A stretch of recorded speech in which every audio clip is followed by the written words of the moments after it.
ఇవాళ మా ప్రభుత్వం వచ్చిన మొదటి సంవత్సరంలో ఆన్ రికార్డ్ నేను ఛాలెంజ్ చేస్తున్న, ఈ దేశంలో ఏ రాష్ట్ర ముఖ్యమంత్రినైనా, ఏ ప్రభుత్వమైనా, ఏ పాలకులైనా ఒక్క సంవత్సరంలో 59,000 ప్రభుత్వ ఉద్యోగాలు ఇచ్చిన ఎవరైనా ముఖ్యమంత్రి రాష్ట్ర ప్రభుత్వం ఉంటే వాళ్ళు విధించే ఏ శిక్షకైనా నేను మా ఉప ముఖ్యమంత్రి గారు సిద్ధంగా ఉన్నాము.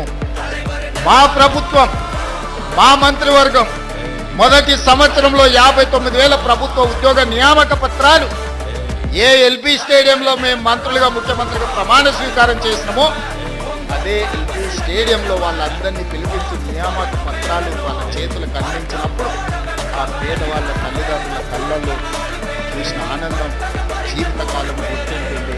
ఎందుకంటే వాళ్ళ పిల్లలు ప్రయోజకులైనప్పుడు ఆ తల్లిదండ్రుల కళ్ళల్లో కనిపించే ఆనందం ఒక గొప్ప అనుభూతి, అది మాటలకు అందదు.